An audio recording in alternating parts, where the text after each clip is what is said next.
pagi sahabat Warta Kota Live.com dan Tribuners dimanapun Anda berada. Kembali dalam program Lebih Dekat Dengan bersama saya Muhammad Rifki bin Masyir, reporter Warta Kota Live.com. Program Lebih Dekat kali ini kita sudah bersama Komandan Kodim 0502 Jakarta Utara bersama Kolonel Infantri Vega Wenas PhD, di mana beliau terkenal sebagai seorang prajurit yang aware, yang peduli dengan pendidikan. Bahkan beliau meraih gelar PhD di Inggris. Untuk mempersingkat waktu, langsung kita sapa beliau. Selamat pagi, Bapak. Selamat pagi, Mas Rifki. Apa kabar hari ini, Pak? Baik, Mas. Ya. Sebelumnya, Pak, di media sosial juga beredar tentang sosok Bapak sendiri sebagai Komandan Kodim Jakarta Utara yang aware akan pendidikan. Iya. Kalau mungkin bisa diceritakan dari profil Bapak sendiri, Bapak asalnya dari mana dan penyelesaian pendidikan di tentara itu seperti apa gitu, Pak? Baik. Memang kalau asal ini bingung juga saya. Karena saya lahir di Surabaya. Nah, kebetulan almarhum ayah saya angkatan laut, tapi saya sendiri memang orang Sulawesi Utara. Tapi Sulawesi Utara, bapak yang memang besar di sana, kalau ibu besar di Makassar. Jadi budaya Jawa, budaya Makassar, sama budaya Manado campur. Tapi itu ya kalau lihat kelahiran Surabaya, kalau lihat dari suku atau ini orang Minahasa, Sulawesi Utara. Ya. Nah, makanya sebagai anak tentara memang mau pindah-pindah, kita sempat di Surabaya, Makassar. Kemudian terakhir waktu almarhum bapak saya sebelum pensiun memang dinas di Jakarta, di Makassar. Kalau untuk pendidikan memang saya masuk itu tahun 95 di Akademi Militer, kemudian saya lulus tahun 98. Ya, memang nggak mudah sih pendidikan itu, apalagi walaupun mungkin ayah saya angkatan laut, tapi almarhum nggak pernah mendoktrin kamu harus jadi tentara. Nah, itu nggak ada.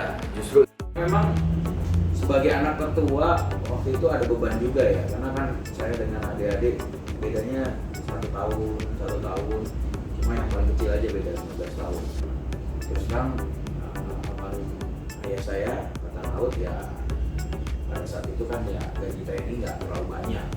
Dengan anak yang banyak, yang kedua akhirnya ngalah kita. Berpikirlah waktu itu kita cari kuliah.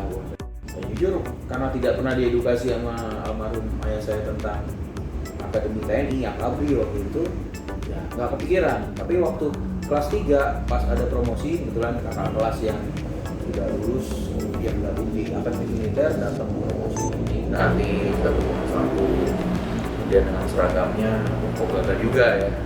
Nah, akhirnya saya coba lah ikut di situ, ikut tes sampai dengan akhirnya lulus masuk di Magelang. Walaupun di Magelang waktu sudah di tes pusat itu saya sempat agak bimbang gitu, ini kok gue katanya lulus ya, apa beneran mau jadi tentara apa enggak? Tapi setelah tanya-tanya, wah kalau kita mundur di tahap itu kita harus ganti rugi semua biaya seleksi dari daerah dengan pusat. Dan saya pun salah satu motif waktu itu kan membantu untuk orang tua, sehingga ya udah saya bilang mungkin Tuhan punya rencana ini yang terbaik buat saya jadi anggota TNI. Itu Mas Rifki. Selanjutnya gini Pak, setelah Bapak jadi anggota TNI juga yang beredar di media Pak ya, Bapak bahkan terus melanjutkan pendidikan ke gelar PhD Pak, terutama itu di Inggris Pak ya. Iya. Itu bagaimana perjuangan seorang prajurit bisa meraih gelar PhD? Itu kan nggak semua orang bisa, nggak semua prajurit bisa. Kalau Bapak sendiri, apa yang langkah-langkah yang bisa Bapak lakukan di situ? Memang kalau melihatnya dengan gelarnya, wah PhD ini, tapi prosesnya memang berdarah-darah.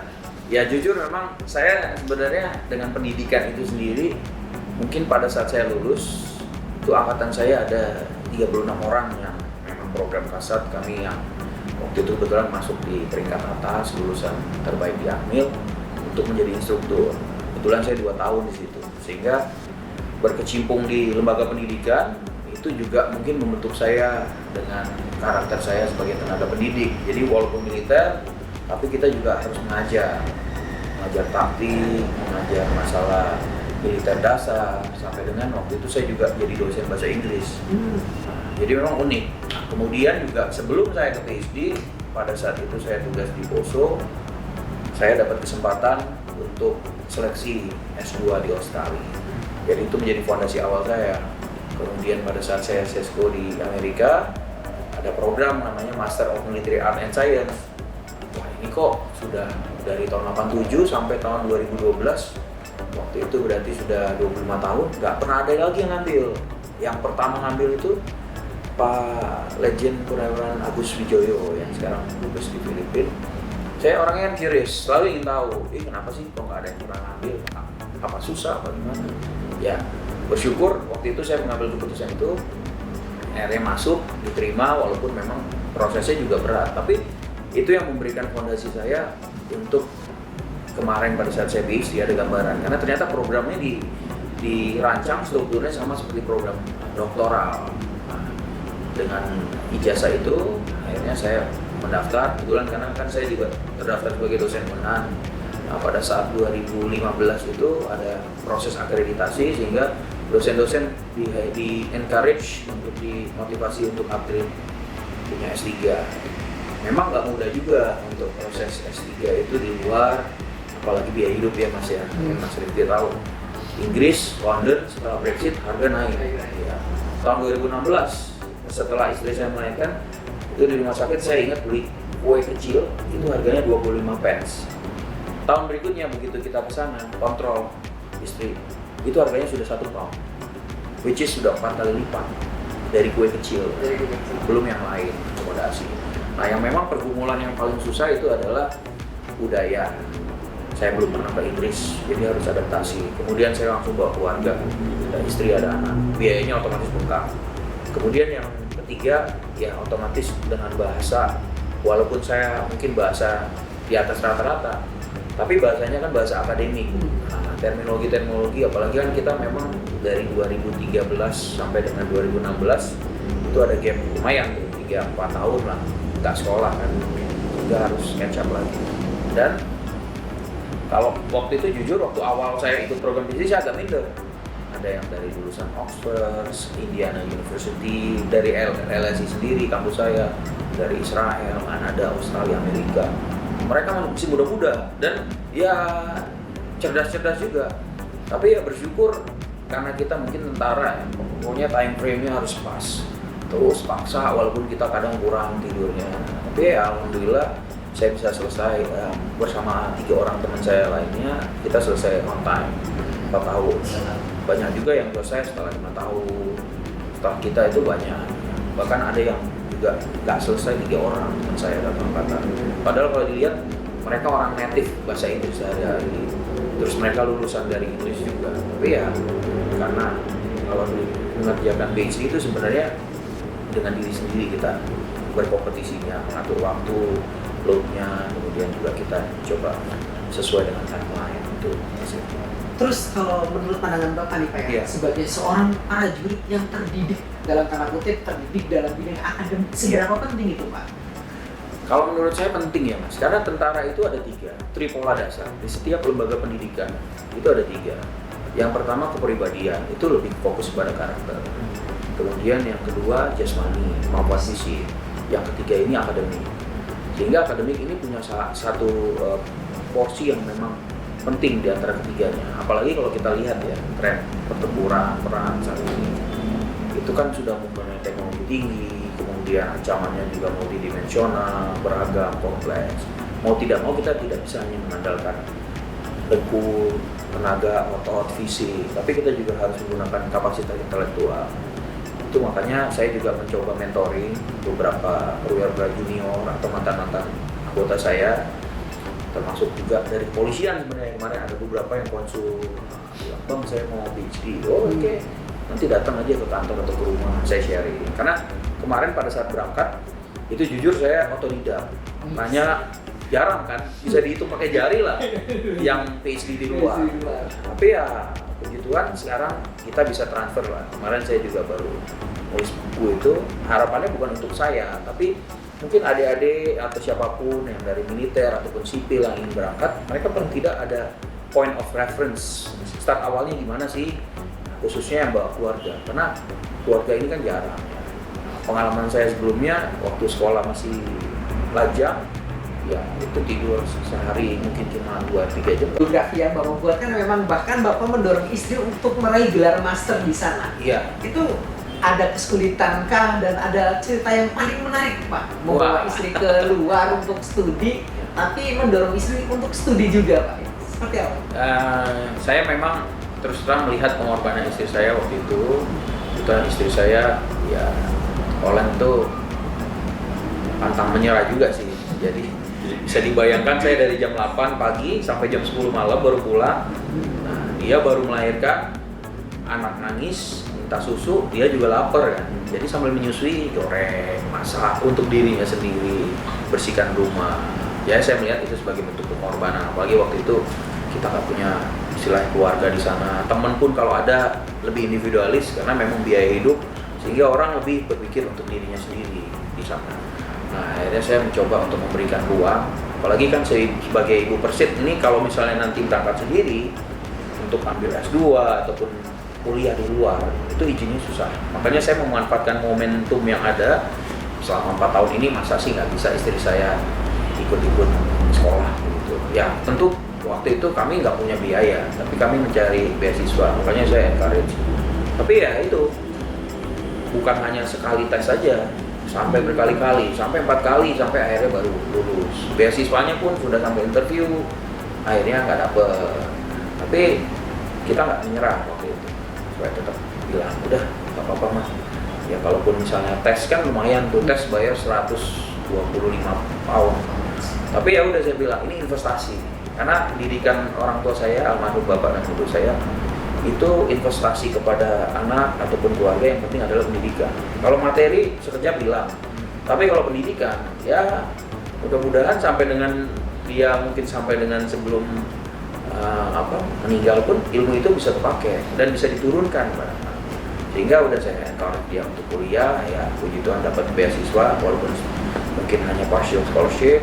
Ya selebihnya ya kita juga berusaha. Saya sempat kerja juga interpreter, asisten dosen, asisten riset untuk nambah-nambah. Karena kalau dengan beasiswa yang diberikan oleh sponsor pada saat itu dihadapkan dengan biaya hidup di London, bawa istri, bawa anak, wah itu luar biasa, lumayan challenging, ya, lumayan berat. Oke, demikian sahabat Warta Kota, cerita dari Komandan Kodim 0502 Jakarta Utara terkait perjuangan beliau meraih gelar PhD di Inggris. Bahkan bukan hanya beliau, tapi juga mengajak istri untuk meraih gelar master. Tapi selanjutnya kita juga akan berbincang mengenai Kodim 0502 Jakarta Utara, di mana Jakarta Utara menjadi satu-satunya wilayah di DKI Jakarta yang mempunyai pantai, Pak ya. Betul. Dengan keunikan itu, Pak, apa yang membuat beda? Yang jelas Kodim saya ini bukan hanya Jakarta Utara aja, Mas Rifki. Oh iya. Jadi ada juga Kabupaten Kepulauan Seribu. Nah, itu jadi menjadi tantangan tersendiri. Ditambah satu lagi otoritas pelabuhan dan Priok. Jadi kalau kita lihat mitra saya itu di wilayah, kalau kita lihat ke rekan-rekan polisian, itu ada 3 Kapolres di wilayah saya. Sehingga ini menjadi satu keunikan tersendiri. Karena nggak semua Kodim itu punya mitra beberapa. Kalau misalnya di Jakarta Barat, Jakarta Pusat, ya hanya dengan Kapolres, dengan wali kotanya saja. Nah, kalau saya harus dengan Bupati, wali kota, Kapolresnya pun 3.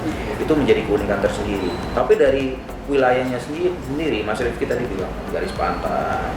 Nah, di situ tentunya karena jadi bibirnya masuk ke Jakarta, banyak pendatang, sehingga diversitas masyarakatnya sangat tinggi.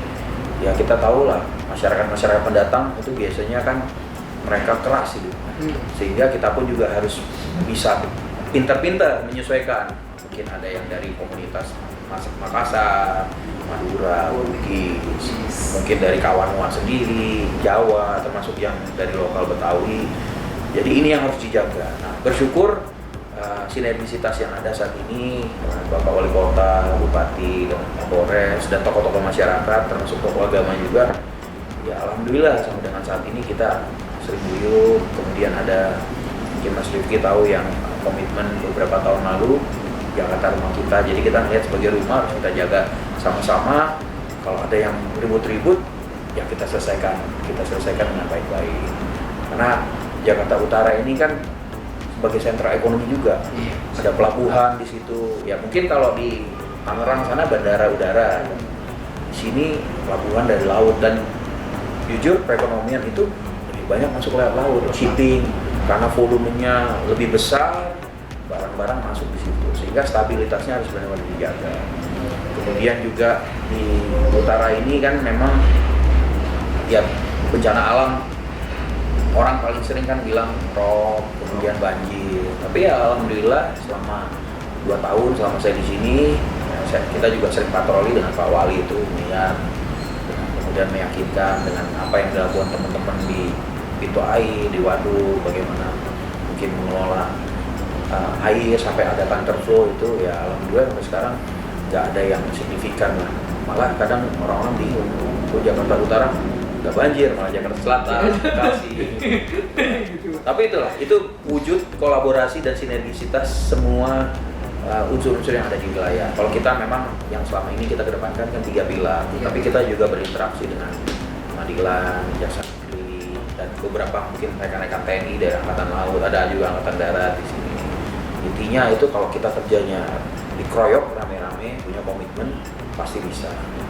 Dan sempat viral juga Pak di media sosial terkait Bapak push up gitu. Mungkin ada apa namanya, sebagai seorang pemimpin, artinya komandan walaupun distrik gitu ya di Jakarta Utara gitu Pak. Nah, apa yang aksi Bapak push up di depan anggota itu sebagai bentuk apa Pak? Jujur itu sebenarnya kemarin spontanitas ya. Memang saya dari Letnan 2, ya saya nggak tahu apakah karena ini saya sampaikan 2 tahun pertama setelah lulus saya dinas di Akmil sebagai instruktur, sehingga mindset saya selalu normatif. Kalau ada yang tidak benar, saya selalu luruskan. Tapi di satu sisi, saya juga berupaya untuk mengaplikasikan prinsip-prinsip kepemimpinan. Jadi kalau kita memang memberikan contoh, kalau kita minta dia jangan begini, kita juga jangan lakukan begitu. Tapi ketika anggota itu misalnya salah, kita hukum. Nah kalau kita salah pun, kita juga harus memberikan sanksi untuk kita. Prinsip saya gitu. Sama hal-hal kecil aja misalnya prajurit gitu, hormat, ya kita balas. Mungkin ada ya karena sudah senior dan sebagainya, akhirnya tidak membalas penghormatan dari hal-hal kecil. Nah itu mungkin bisa ditanya sama mantan-mantan anggota saya di Batalion 305, 328, 330. Walaupun pangkat saya sudah perwira, kapten, letko, tapi saya berusaha untuk membalas, sehingga mereka juga merasa ada apresiasi dan penghormatan kepada mereka. Karena tentara itu nggak bisa hanya pimpinannya aja, nggak bisa hanya bawahannya aja. Apalagi angkatan darat itu ibaratnya tim. Ya, ada yang jadi kepala, ada yang jadi kaki, ada yang jadi badan, dan lain-lain. Nah, terkait dengan itu kemarin ya, memang kemarin sempat terlambat Mas. Biasanya ya anomali lah waktu itu. Wah udah nunggu, kok 30 menit ini nggak gerak-gerak. Biasanya itu saya nggak pernah terlambat. Tapi nggak tahu hari itu apes, sehingga rangkaian itu kan kita mau meresmikan renovasi Kodim dengan kantin sebenarnya. Jadi satu rangkaian itu. Nah, sebelum berlanjut ke kegiatan selanjutnya, ya saya sempat koreksi juga sih, ada beberapa petugas upacara yang salah, saya koreksi. Makanya mungkin sempat juga mungkin kalau Mas Rifki lihat ada ya juga anggota saya yang usaha karena gerakannya pada saat upacara nggak benar. Terus yang kedua poinnya saya sampaikan tentang kesejahteraan, kebetulan kita mau bagi sembako untuk anggota. Nah yang ketiga saya minta maaf sama anggota saya karena saya terlambat 15 menit. Ya untuk itu saya menghukum diri saya sendiri, saya push up 25 kali. Ya untuk memotivasi juga, kemudian juga konsekuen kita tunjukin pimpinan, kita bukan hanya diucapkan saja, tapi kita jalankan. Nah, kemudian sekalian juga untuk pitching dengan visi untuk masing Oke, selanjutnya mungkin yang terakhir Pak, tentang apa namanya prajurit terutama dari Kodim Jakarta Utara sendiri, terutama kaitannya dengan kesejahteraan masyarakat. Yang saat ini Jakarta memang diisukan dengan stunting Pak. Kalau dari pihak anggota Bapak sendiri Pak, apa yang dilakukan sampai saat ini? Terus terang Angkatan Darat ini kan karena Bapak Kasat sebagai Bapak Asuh stunting ya. Kemudian juga Rapim yang dipimpin oleh Bapak Presiden Jokowi itu juga menegaskan dan menekankan membantu berkontribusi dalam penanganan stunting. Panglima TNI juga yang baru sampai dengan di level kepala staf dan pangdam, sehingga dari tahun lalu sebenarnya kita sudah berkontribusi. Hanya memang selama ini kan seremonial. dalam arti satu hari selesai. Nah, minggu lalu bertepatan dengan hari Valentine itu saya berkolaborasi dengan beberapa stakeholder, termasuk di situ ada juga dari Yayasan Rumah Kasih Yobel yang membantu menyumbang telur dengan susu. Kita berkomitmen, kita mau mengukur nih. Jakarta Utara kan kemarin dari Pak Wali Kota ada sekitar 1822. Tapi kalau 1822 itu agak sulit mengukurnya karena harapannya setiap hari selama 3 bulan kita distribusi sambil kita observasi.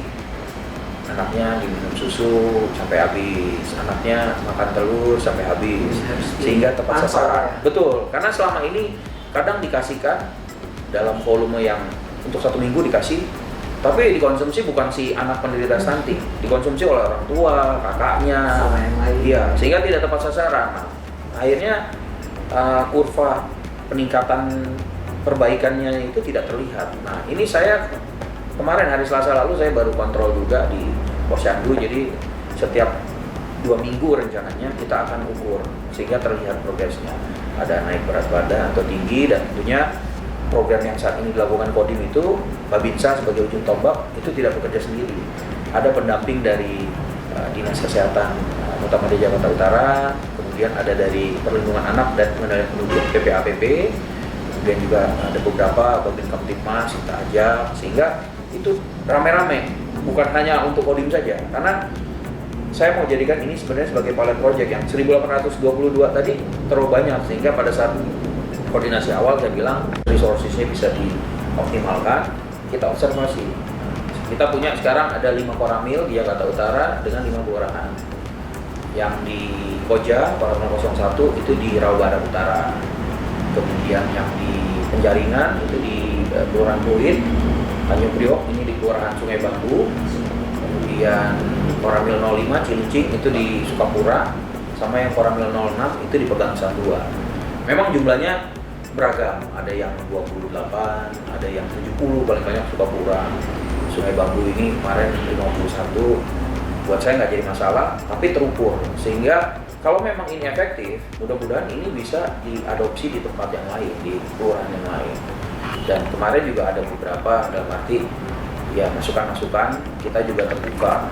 Karena ya jujur, ini kan memang bukan tugas 1 atau 2 institusi saja. Makanya Bapak Presiden menekankan di situ harus dikeroyok rame-rame. Karena masa depannya Indonesia itu dari anak-anak yang sekarang lahir. Kalau anak-anak itu gizinya kurang atau menderita stunting, ya niscaya akan susah kita punya pemimpin-pemimpin generasi penerus yang kualitasnya bagus.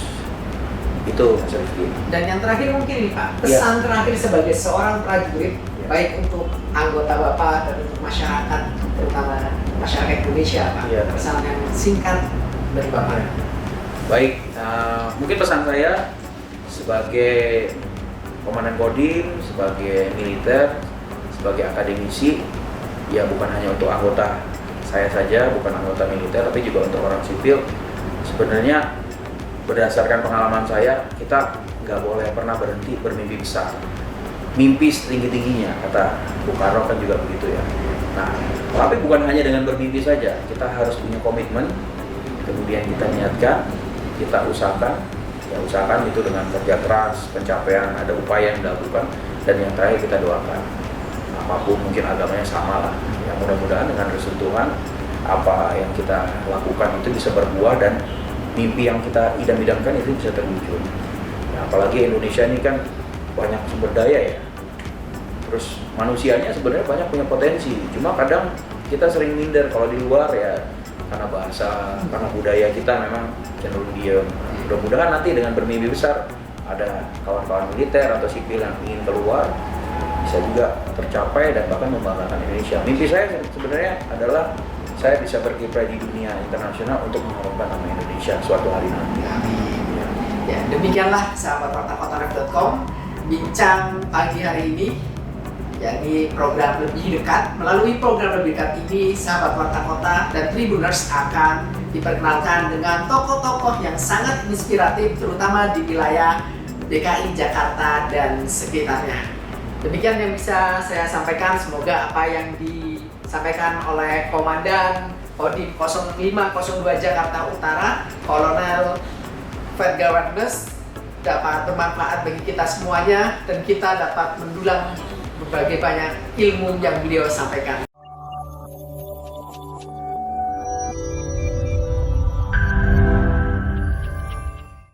Jangan lupa subscribe ya.